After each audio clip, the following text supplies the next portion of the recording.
बात जुर्म से जूझते आवाम की हो या समाज में बढ़ते क्राइम ग्राफ की हो, अपराध की हर सूरत के पीछे छुपा होता है कोई न कोई गुनहगार। नमस्कार, मैं हूं सुमित झा। तफ्तीश की राह में आने वाली हर कड़ी सुराग बनकर पहुंचाती है गुनहगारों को सलाखों के पीछे। तो आप बने रहिए हमारे साथ, क्योंकि हर जुर्म के खिलाफ हमारी तफ्तीश लगातार जारी है।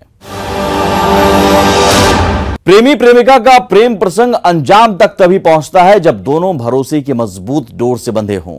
कटिहार में एक ओर जहां प्रेमी के धोखे से शादी करने पर प्रेमिका द्वारा खंभे में बांधकर प्रेमी की पिटाई का वीडियो वायरल हो रहा है, तो वहीं वैशाली के भगवानपुर में प्रेमी से कोर्ट मैरिज की जानकारी देने पर प्रेमिका की सरेआम ऑटो से उतारकर पिटाई की गई और एक कमरे में बंद कर दिया गया।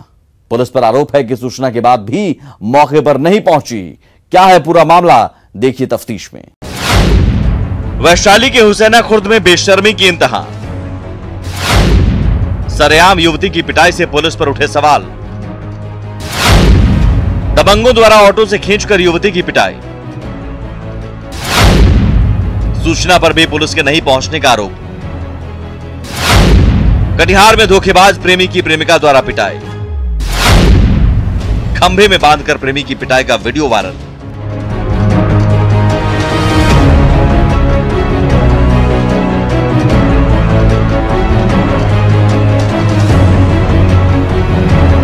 कटिहार में प्रेमिका द्वारा प्रेमी की जमकर धुनाई का वीडियो खूब वायरल हो रहा है। ये मामला आजमनगर थाना क्षेत्र के पंडाल पंचायत के जयप्रकाश नगर का है। प्रेमी ने धोखा देकर प्रेमिका से शादी रचा ली और फिर दिल्ली ले जाकर उसे छोड़कर फरार हो गया। किसी तरह प्रेमिका जब गांव पहुंची और फिर प्रेमी से आमना सामना हुआ तो फिर क्या था, उसका गुस्सा 7वें आसमान पर पहुंच गया। गुस्से में लाल प्रेमिका ने अपने सहयोगियों की मदद से धोखेबाज प्रेमी को बिजली के खंभे से बांधकर जमकर पिटाई की। हालांकि इस संबंध में थाने में मामला दर्ज होने की कोई सूचना नहीं है। वहीं वैशाली की घटना मानवता को शर्मसार करने वाली है। सरेआम बाल खींचकर एक युवती की पिटाई करने की इजाजत हमारा सभ्य समाज कभी नहीं दे सकता। फिर वैशाली का ये कैसा समाज है जो महिलाओं के प्रति ऐसा बर्ताव करता है। इस युवती की गलती बस इतनी थी कि इसने सच बोलने की गुस्ताखी की थी। जी हाँ, मुजफ्फरपुर के रहने वाले इस युवती ने लोगों से इस लड़के से अपने रिश्ते होने की बात बताई, जिस लड़के की शादी उस गाँव में 25 जून को होने वाली थी। आइए अब मामले को तफसील से बताते हैं। दरअसल जिस लड़की की सरेआम पिटाई की गई वो मुजफ्फरपुर की रहने वाली है और उसका जिस लड़के से प्रेम प्रसंग चल रहा था उसकी शादी भगवानपुर प्रखंड के हुसैना खुर्द में किसी और लड़की से 25 जून को शादी होने वाली थी, जिसे लेकर तमाम तैयारियां की गई थी। मंडप बनकर तैयार था और शादी के मंगल गीत गाए जा रहे थे। इसी बीच 24 जून को मुजफ्फरपुर से आई इस लड़की ने हुसैना खुर्द पहुंचकर लड़की वालों से ये कह दिया कि जिस लड़के से शादी तय हुई है उससे उसका पहले से प्रेम प्रसंग है और वो कोर्ट मैरिज भी कर चुकी है। जिसके बाद ग्रामीण भड़क गए और उस लड़की की ये दुर्दशा कर दी। हद तो तब हो गई जब उस लड़की को ऑटो से उतारकर सरेआम पिटाई की गई और कमरे में बंद कर दिया गया और वहां मौजूद तमाम लोग तमाशबीन बने रहे। काफी देर तक ये सड़क छाप ड्रामा चलता रहा, जिसके बाद लड़के को मौके पर बुलवाया गया और रात में पंचायती के बाद उस लड़के की शादी उसकी प्रेमिका से कराने का फैसला लिया गया। परिजनों का कहना है कि उन्हें लड़का लड़की के प्रेम प्रसंग के बारे में कुछ जानकारी नहीं थी। जानकारी मिलने पर लड़के की शादी उसकी प्रेमिका से मंदिर में करा दी गई। हमारी बच्ची की शादी शाहपुर मुजफ्फरपुर में तय हुई थी। एक बच्ची वहां से आई और हमारे घर में बिना पूछताछ के घुस गई, तो लोग को शंका हुआ कि यह कौन है, मुंह बांधे हुए थी। और उस बच्ची ने पूछताछ के दरमियान में बोला कि हम उस लड़के से संबंध किए हुए हैं। उसके बाद हम लोग मुखिया जी को इन्फॉर्मेशन किए तो मुखिया जी आए और वह लड़की को ग्राम पंचायत में कहीं जे रोक के रखी आए। तो उसके बाद उन्होंने बयान लिया तो वही लड़की बताया कि ऐसा ऐसा बात। लड़का को भी बुलवाया गया, लड़का वाले को भी बुलवाया गया, लड़का के दोस्त भी आए। तो उसके सामने में भी बयान और दोनों सकार लिया कि हम इनसे लव करते हैं, हम इनसे शादी करने के पक्ष में। लड़का जहाँ देखा गया वहाँ शादी ब्याह का सब तय हो गया, लेकिन वह लड़का के बारे में जैसे पहले से कोई जानकारी नहीं थी कि वह लड़का दूसरे लड़की से शादी किए हुए है। जब एक दिन गिधारी मटकोर के दिन वह लड़की जिससे शादी किए हुए था वो यहाँ पहुँच गई और पहुँचने के बाद तब सारी जानकारी लिया गया और लेने के बाद तब जैसे लड़का को बाप को बुलाया गया और बुलाने के बाद जैसे यहाँ से छोड़ावारी किया गया और उस लड़की को मंदिर पर लेके लड़का का बाप और लड़का दोनों अपना शादी ब्याह करके अपने घर लेके चला गया। ये कैसा प्रशासन है? थाने से चंद दूरी पर दबंगों द्वारा सरेआम ऑटो से खींचकर एक लड़की की पिटाई की जाती है और उसे कमरे में बंद कर दिया जाता है, लेकिन सूचना के बाद भी पुलिस नहीं पहुंचती है। हद तो तब हो गई जब सुबह लड़की के जाने के बाद पुलिस पहुंची। रोड पे बाल घसीट के बहुत बड़ा जो झुंड है उसके सामने उसकी बहुत दुर्दशा की गई है। महिलाओं और पुरुषों के सामने किसी ने उसके बचाव में कोई कदम नहीं उठाया। कैसा शासन, कैसा प्रशासन, कैसी सरकार। 4 कदम पे थोड़ी सी दूरी पे थाना है, उनको जानकारी नहीं है। मदद के लिए उनको आने में 4 बजे से लेके पूरी रात खत्म हो जाती है। अभी पहुंचते हैं, वो भी पंचायत गांव पे। आखिर अभी प्रशासन वहां पे थाना पहुंचने का मतलब क्या बनता है? बिहार के डीजीपी गुप्तेश्वर पांडे के मुताबिक वो हमेशा सोशल मीडिया से जुड़े रहते हैं और पीड़ितों की मदद के लिए हर समय उपलब्ध रहते हैं। यहाँ तक कि डीजीपी महोदय ये भी कहते सुने जाते हैं कि उन्होंने पुलिस को कड़ा निर्देश दे रखा है कि सबसे पहले पीड़ित को मदद पहुंचानी है और निर्दोष के साथ अन्याय होने पर उसे हर हाल में बचाना है। तो फिर पुलिस अधिकारियों ने फोन से मिली युवती की पिटाई की जानकारी के बाद भी क्यों रिस्पांस नहीं दिया? अगर उस युवती के साथ कोई अनहोनी हो जाती तो इसके लिए कौन जिम्मेदार होता? न्यूज़ 18 के लिए हाजीपुर से राजीव मोहन और कटिहार से सुब्रत की रिपोर्ट। मुजफ्फरपुर पुलिस को एक बड़ी कामयाबी मिली है। पुलिस ने बैंक लूट की वारदात को अंजाम देने वाले बिट्टू ठाकुर और उसके 3 गुर्गे को गिरफ्तार कर लिया है। चारों की गिरफ्तारी कोलकाता में हुई है। मुजफ्फरपुर पुलिस को बैंक कुरियर एजेंसी और माइक्रो फाइनेंस कंपनी में लूट के 15 मामलों में बिट्टू गैंग की तलाश थी। तफ्तीश में देखिए मुजफ्फरपुर से यह रिपोर्ट। मुजफ्फरपुर पुलिस को बड़ी कामयाबी। बैंक लूट का सरगना बिट्टू ठाकुर गिरफ्तार। उसके 3 गुर्गे भी पुलिस की गिरफ्त में। कई मामलों में पुलिस को थी बिट्टू की तलाश। दूसरे राज्यों में भी देता था लूट को अंजाम।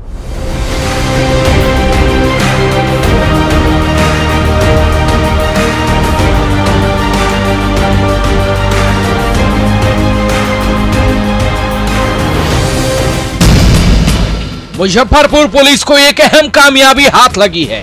पुलिस ने कई राज्यों में बैंक लूट की वारदात को अंजाम देने वाले बिट्टू ठाकुर और उसके 3 गुर्गे को 4 पिस्टल के साथ गिरफ्तार किया है। बिट्टू की गिरफ्तारी कोलकाता से हुई।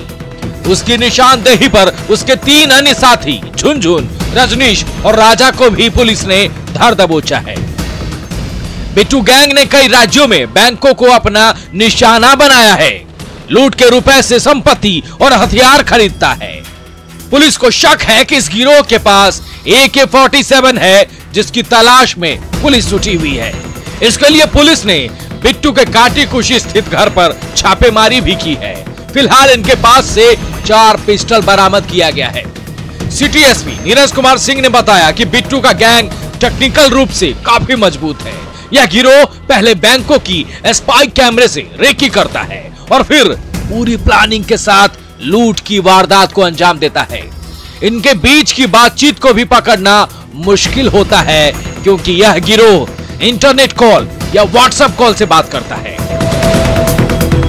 ये ग्रुप जो है काफी टेक्निकली साउंड ग्रुप था और ये अपने जो है कि अन्य सदस्यों को भी टेक्निकली साउंड करते थे। पहले बैंक का रेकी करते थे, वहां से वीडियोग्राफी उसका बनाते थे और उस वीडियोग्राफी को अपने ग्रुप के हर सदस्यों के पास व्हाट्सएप के जरिए भेजते थे और उसके हिसाब से ये प्लानिंग करते थे कि कैसे ये जाएंगे।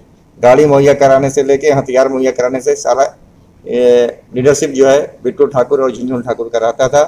रजनीश ठाकुर अन्य ग्रुपों के सदस्यों के साथ वहां पहुंचते थे और इस तरह की घटनाओं का अंजाम देते थे। बिट्टू ठाकुर की गिरफ्तारी को एसएसपी जयंत कांत ने मुजफ्फरपुर पुलिस की बड़ी कामयाबी बताया है। उनका कहना है कि इस गिरोह ने बिहार के अलावे दूसरे राज्यों उड़ीसा, पश्चिम बंगाल में करीब 6 बैंकों में लूट की वारदात को अंजाम दिया है। एक राज्य में लूट की वारदात को अंजाम देने के बाद बिट्टू गिरोह फिलहाल उस राज्य में नहीं रुकता है। मुजफ्फरपुर पुलिस को बैंक कुरियर एजेंसी और माइक्रो फाइनेंस कंपनी में लूट के 15 मामलों में बिट्टू गैंग की तलाश थी। बिट्टू अब तक करीब 1 करोड़ रुपए की बैंक लूट कर चुका है। इसके अलावा हत्या, रंगदारी, मारपीट, छिनतई के कई संगीन कांडों को भी बिट्टू अंजाम दे चुका है। देश भर के लगभग आधा दर्जन बैंकों में बैंक डकैती कर चुके और 40 से ज़्यादा बड़ा बैंक डकैतों का ग्रुप बना चुके कुख्यात अपराधी बिट्टू ठाकुर, झुनझुन ठाकुर और रजनीश, जिसे मुजफ्फरपुर पुलिस ने पिछले 24 घंटे में लगातार कई दिनों की कार्रवाई के पश्चात में सिटी एसपी मुजफ्फरपुर श्री नीरज कुमार और उनकी टीम के सहयोग के द्वारा गिरफ्तार किया है। फिलहाल बिट्टू के गिरोह में 40 से ज्यादा अपराधी हैं। मुजफ्फरपुर पुलिस के लिए इनकी गिरफ्तारी बड़ी चुनौती है। सूत्रों के मुताबिक बिट्टू अपने एक पुराने साथी गोलू ठाकुर की हत्या करने की साजिश रच रहा था। कुख्यात गोलू ठाकुर भी कांटी का ही रहने वाला है। शराब और हथियार कारोबार के आरोप में जेल में बंद है। बिट्टू की योजना थी कि कोर्ट में पेशी के दौरान गोलू को खत्म कर देगा। बिट्टू के पिता उसे बराबर अपराध की दुनिया छोड़ने की सलाह देते थे। इससे नाराज होकर उसने अपने ही पिता की गोली मारकर हत्या कर दी थी। न्यूज़ 18 के लिए मुजफ्फरपुर से सुधीर कुमार की रिपोर्ट।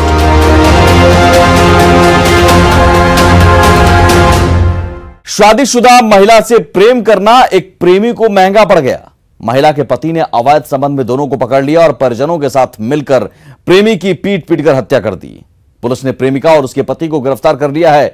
तफ्तीश में देखिए अवैध प्रेम प्रसंग में कैसे हुई प्रेमी की हत्या। प्रेम प्रसंग में प्रेमी की हत्या। शादीशुदा महिला से करता था प्रेम। 3 साल से चल रहा था प्रेम प्रसंग। रंगे हाथों पति ने दोनों को पकड़ा, पीट कर दी प्रेमी की हत्या।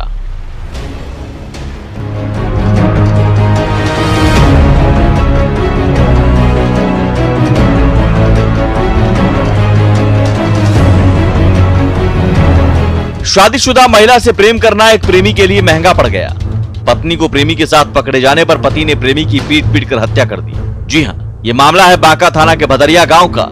रामकिशन यादव की पत्नी ललिता देवी का गांव के ही एक युवक महेश यादव से 3 सालों से प्रेम प्रसंग चल रहा था।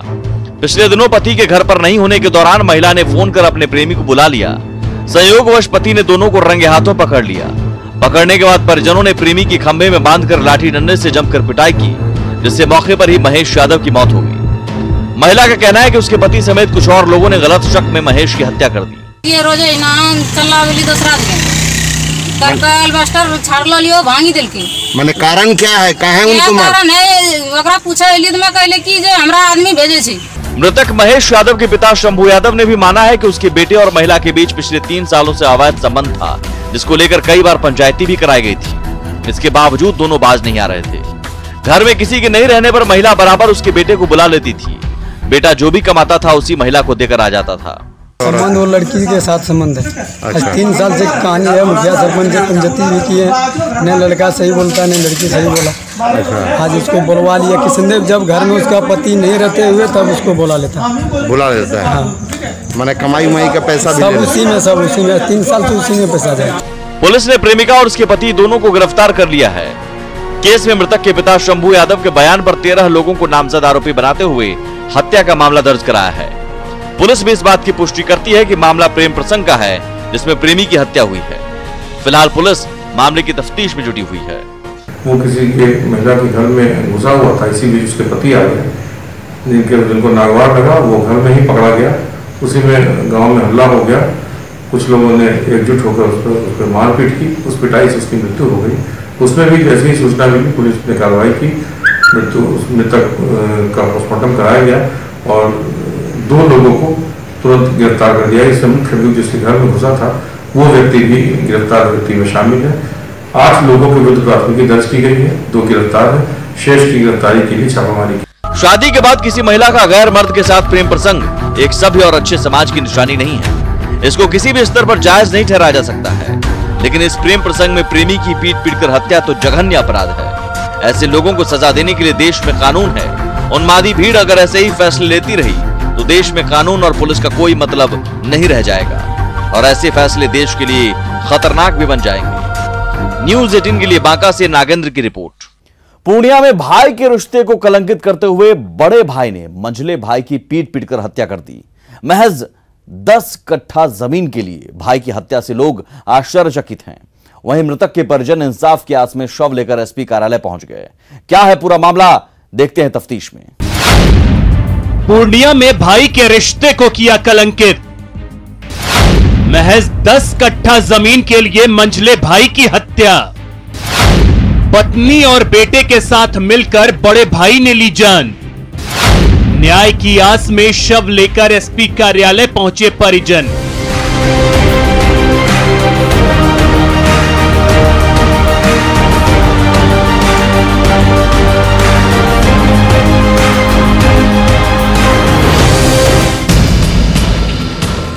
पूर्णिया के सरसी थाना इलाके के सरसी कादरगंज में महज 10 कट्ठा जमीन के लिए भाई ही भाई के खून का प्यासा बन बैठा।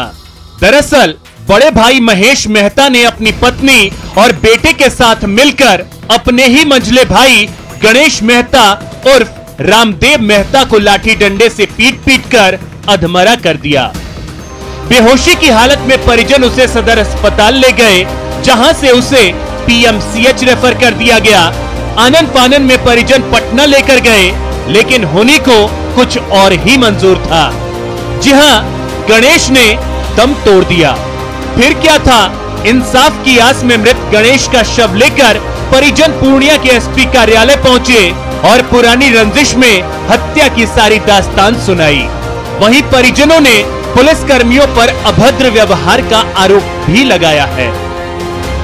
शाम में आया गाड़ी लेके, उस सब तीनों बापूत आया, उसका पत्नी आया, पकड़ के इसको टंगा के झाड़ झूठ कर गिरा दिया, ये बेहोश हो गया। उसके बाद हम लोग शाम में आए, देखे बेहोश हुआ था। उसके बाद ले गए पूर्णिया सदर हॉस्पिटल, यहाँ से रेफर कर दिया पटना लेके गए। वहाँ से आने में रास्ते में इसका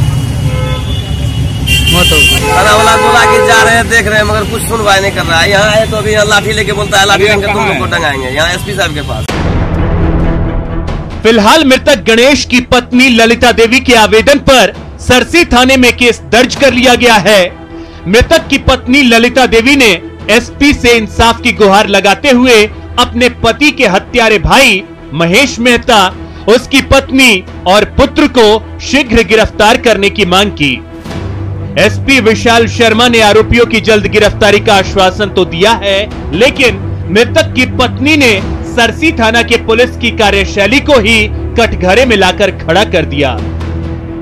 कोई लगे कि नहीं तोरा नहीं देबो जमीन तो मार के फेंक देबो। हम सब यहाँ हंसी मजाक करे छे, चल बहिना बोले छे, बोले उतना मारी हमरा दुल्हा का साफे घोलटा देल के रोड पर। तब हमरा दिया रहले बाजार से काम करके तब उठा ले लवा सुना के तब हॉस्पिटल में भर्ती कर। थाना बना में दिए नीतीश आए दिलिए सर थाना में। क्या बोला थाना वाला आया? थाना वाला आया घर पर देखा रिपोर्ट को सब लिया गया उसके घर पर। लोग बोलता है कि वही लोग तीन मार को मार दिया, हम लोग नहीं मार रहे हैं। और थाना वाला गुट घर चला गया। एसपी बोलता है कि जाइए पोस्टमार्टम कराइए, हम यहाँ से मैडम को भेजते हैं। एक तरफ जहां कोरोना काल में लोग एक दूसरे की मदद के लिए हाथ बटा रहे हैं, वहीं पूर्णिया में महज 10 कट्ठा जमीन के लिए जिस तरह से सगे भाई ने सगे भाई की हत्या कर दी, ये घटना बहुत ही अमानवीय और दुर्भाग्यपूर्ण है। बहरहाल अब देखना होगा कि पुलिस कब तक आरोपियों को कानून के शिकंजे में लेकर मृतक और उसके पीड़ित परिवार को इंसाफ दिला पाती है। न्यूज़ 18 के लिए पूर्णिया से कुमार प्रवीण की रिपोर्ट। अब वक्त हो चला एक ब्रेक का, आप कहीं जाइएगा नहीं, हम जल्द हाजिर होते हैं। वो घर से निकला तो था अपने साथियों से मिलने, लेकिन उसे क्या मालूम था कि जिस पर वो विश्वास कर रहा है वही विश्वासघात भी करेगा।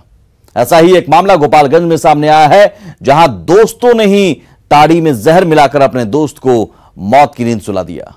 मृतक के परिजनों ने मोहल्ले के ही कुछ साथियों पर हत्या का आरोप लगाया है। फिलहाल पुलिस मामले की जांच में जुटी है। क्या है पूरा मामला, देखते हैं तफ्तीश में। दोस्तों ने की दोस्त की हत्या, ताड़ी में जहर मिलाकर पिलाया। घटना के बाद सभी साथी फरार। मृतक के परिजनों में मचा कोहराम। परिजनों ने साथियों पर लगाया हत्या का आरोप।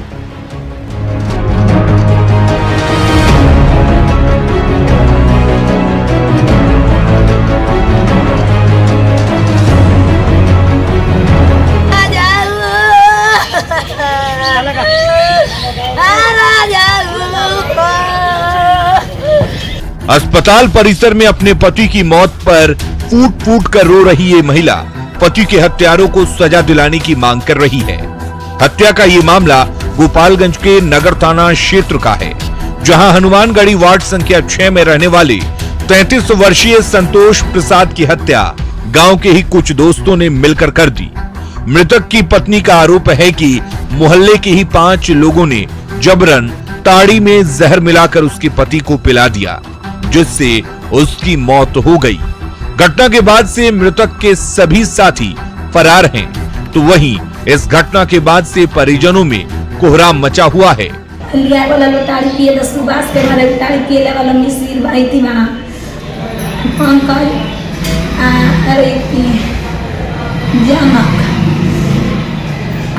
मिल के पिया वाला और नियत बहुत नहीं देखना लाल बहादुर मोई तो हमारा टाड़ी पिया वाला लो हम तो ने कहां जाकर पियला हम गलो से झगड़ा चला करता आता इति जाए एक जगह रहे के कब झगड़ा वाला कब झगड़ा वाला कब मारे वाला हम ने कुछ बोला वाला न तना टाड़ी अपना पैसा से पिया वाला हम ने ठीक बा पिया वाला लो तना बात से नाम के गलो के लगे पिए जहां केस पौधा चला त काहे करी वाला हम गलो से टाड़ी।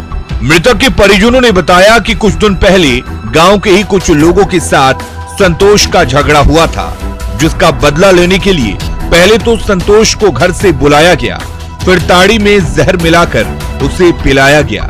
ताड़ी पीने के बाद संतोष घर पहुंचा और घर वालों को बिना कुछ बताए बेड पर सोने चला गया। तभी अचानक उल्टी और ब्लड आने के बाद उसकी तबीयत बिगड़ गई और तड़प तड़प कर उसकी मौत हो गई। कैसे दारू में मतलब पी रहा था, मैंने दाढ़ी ओढ़ी उसमें जहर और मिला के मतलब वहाँ पे 4-5 आदमी को वहाँ पे मिला के सब दे दिया लोग, पता ना जहर और डाला है कि कैसे अब इधर से आया उल्टी करने लगा। वहीं नगर थाना के एसआई ब्रिजनंदन राय ने बताया कि इस मामले में अब तक मृतक के परिजनों द्वारा किसी को नामजद नहीं बनाया गया है।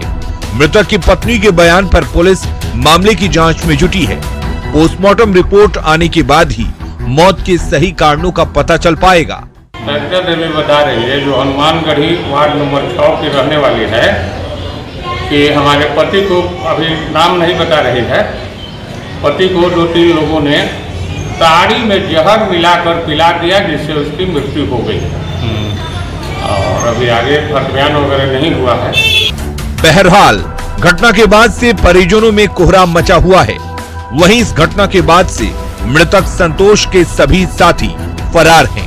अब देखने वाली बात ये होगी कि इस मामले में पुलिस क्या कार्रवाई कर पाती है और परिजनों को कब तक न्याय मिल पाता है। न्यूज़ 18 के लिए गोपालगंज से मुकेश की रिपोर्ट। अपराधी चाहे लाख शातिर हो, तफ्तीश की दिशा अगर सही है तो बच नहीं सकता कोई गुनहगार सलाखों के पीछे जाने से। तो पुलिस चाहे सोई हो, मुजरिम चाहे कोई हो, आप बने रहे हमारे साथ, क्योंकि हर जुर्म के खिलाफ हमारी तफ्तीश लगातार जारी है।